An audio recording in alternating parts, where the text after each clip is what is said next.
Hello friends, hope you are all at home and safe.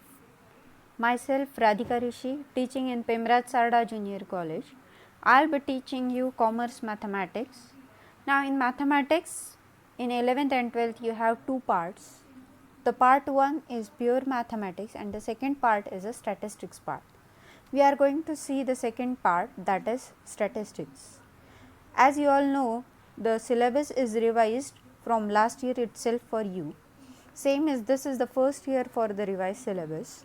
In this revised syllabus, we are going to study total 8 chapters. The first chapter that we are going to study in this new syllabus is commission, brokerage and discount.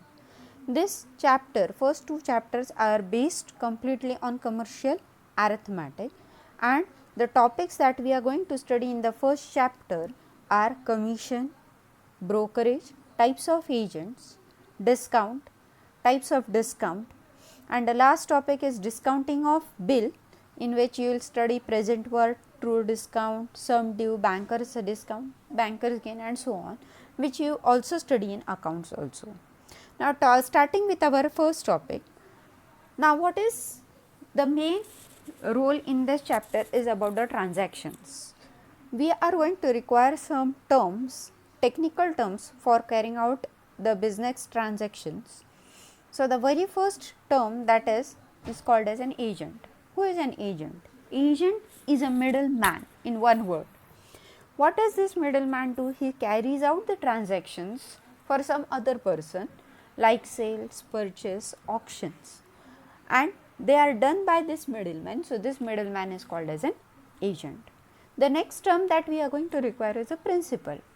Now who is a principal? Principal is a individual party, a person or the parties which are participating in the transactions, as we discussed before, and these transactions are basically carried out by this middleman, and the principal is the main person for whom the transaction is carried out. Coming to our first topic of the chapter, that is commission. Now what is a commission? Commission is an amount or the charges paid to an agent for doing the work on behalf of the principal. So this is the definition of a commission. So commission is an amount paid to do the work to the agent for carrying out the work given by the principal. And what does this commission is? It is a remuneration he gets, the agent gets, and it is some fixed amount, percentage of the value of the transaction. We can take an example. Suppose an agent charges the commission of 5% on the sale of rupees 15,000. Then the agent will get the commission. Simple arithmetic is 15,000 into 5 by 100. So he will get 750 rupees. Now there are 5 types of agent who are working in carrying out the transactions. Those are commission agent, broker, factor, auctioneer, deal creator, that we are going to study in this our textbook. The first type is commission agent. The definition is same as an agent. Commission agent is a middleman who buys or sells the goods on the behalf of some other person. Who is that person? Who is the principal. Now this agent gets again some percentage of the value of the transaction. So commission agent is a middleman. One word, commission agent is a middleman who buys and sells the goods. The second is a broker. Now you have heard about a broker many times. You will have, I think Harshad Mehta was one of the famous brokers. So he had some conspiracies also related with him. So you maybe have heard about that, Harshad Mehta. Talking about a broker is a middleman who brings together the buyer and the seller and negotiates the sale between them. He also negotiates how to, what to do, all that thing he does it. And the commission that he gets is called as a brokerage. Now the advantage for the broker is he gets the brokerage, the commission from both the parties. So there are types of brokers: stock broker, so in the share market, insurance broker, bankers broker and so on. The next type of agent is a factor. Now, what is the difference between the remaining others? A factor is an agent who is given the possession of the goods and he sells them in his own name. So, he is not doing the transaction on behalf of some other person, he is only he is getting involved in the actual process and he is given the possession. Now, he receives the payment in his own name and then he passes away to the recipient or the same. The next is a auctioneer. Now, you have heard about auction. Auction is done for some antique pieces, some pictures of big artists, then many banks also do the auction. So, you have heard, you are familiar with the word auction. So, who is an auctioneer? The auctioneer is an agent who sells the goods by auction. You know what is an auction is. So, if you see here the picture on this screen, you will see what is actually the auction. Here it is, the auction is being carried out.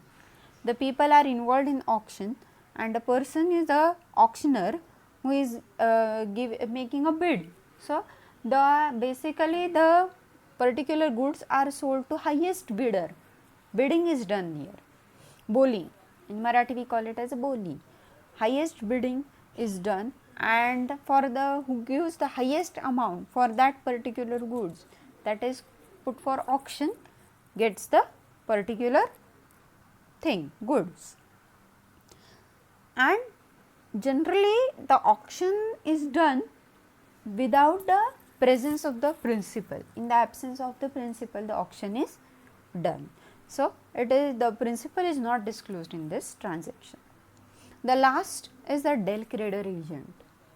Now, who is a del creder agent? Again, he is an agent. He sells the goods and at the same time he takes the guarantee that the person to whom he will sell the good will give the payment to the principal. The principal will get the payment for that selling.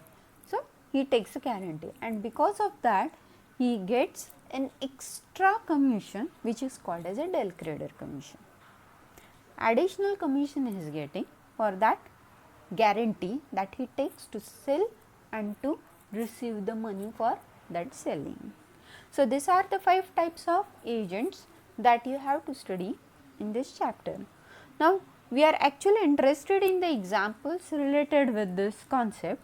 So, we will take one starting example and then in the next session we will see some more examples related with commission.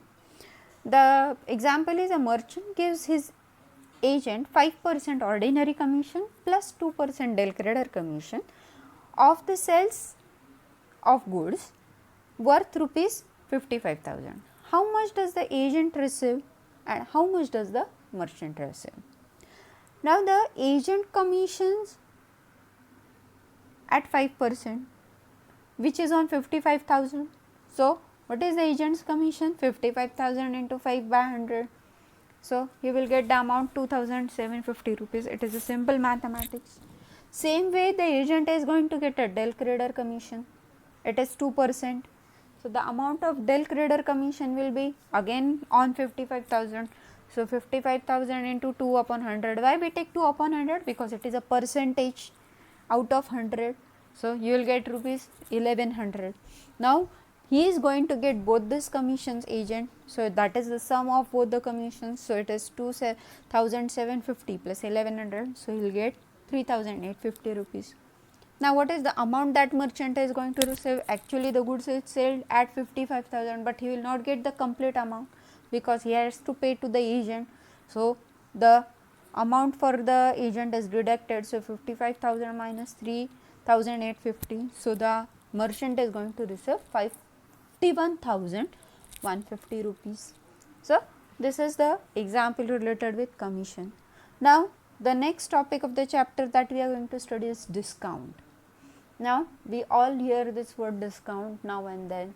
Online shopping, you hear the discount. We are all very curious about the discount. Even in the shops during the festive season, in July, August, we see that most of the goods are put for the discounting sale. So, you see the banners of sale up to 10%, 20%, 50%. So, what is a discount then? A discount is a reduction in the price or less than the marked price of the article allowed by the seller to the purchaser. It is given by seller to purchaser. Whatever the amount marked price is there on that particular goods, some discount is given on that particular goods to the purchaser, and then that whatever amount he gets is the discounted amount. In general, it is expressed again in the terms of percentage. We have seen it previously. Now, there are two types of discount. One is a trade discount and other is a cash discount. Now, what is a trade discount? Trade discount is allowed by one trader to another. So, a wholesaler to wholesaler.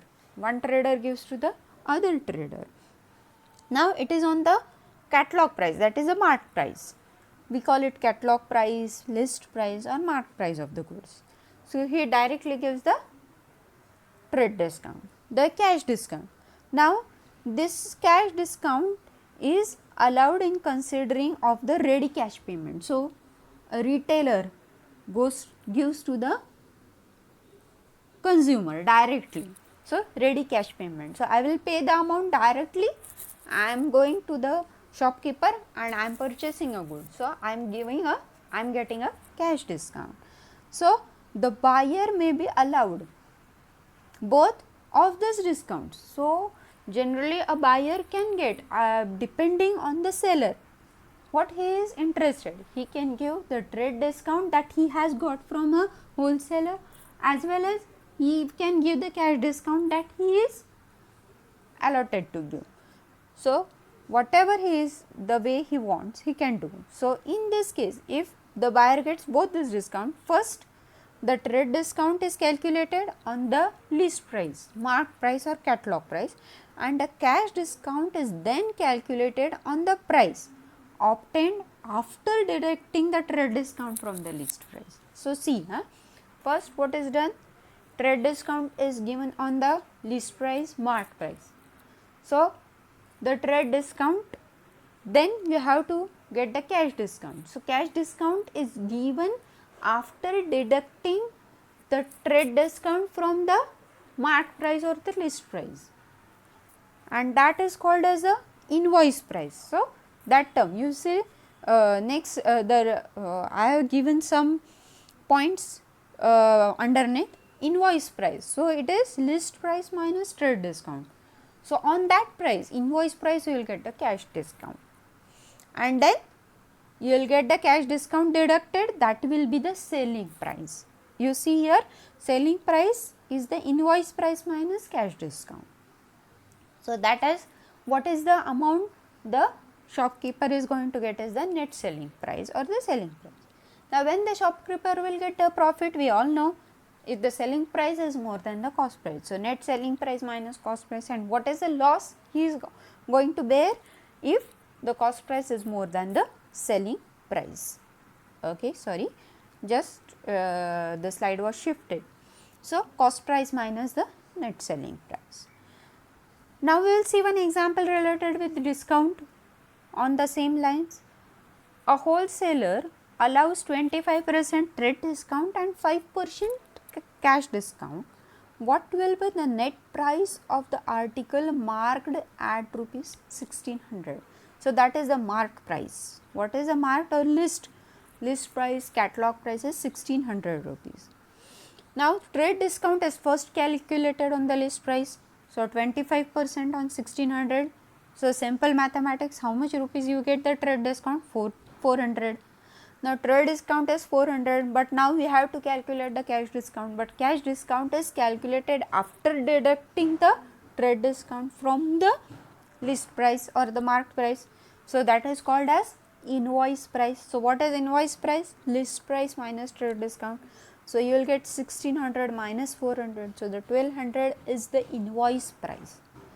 Now, cash discount is calculated on invoice price. So, that is cash discount is 5%. So, it will be calculated on how much? 1200. So again simple arithmetic, 1200 into 500. So he is going to get a cash discount of 60 rupees. Now what is the net selling price then? Invoice price minus cash discount. Invoice price was 1200 minus 60. So it is 1140 rupees is the net price of the article given by the seller to the purchaser. So this is our first session and first topic we have completed. In the next session we will see the examples related with this topic. So I stop here for the today's session. We will meet in the next session. Bye.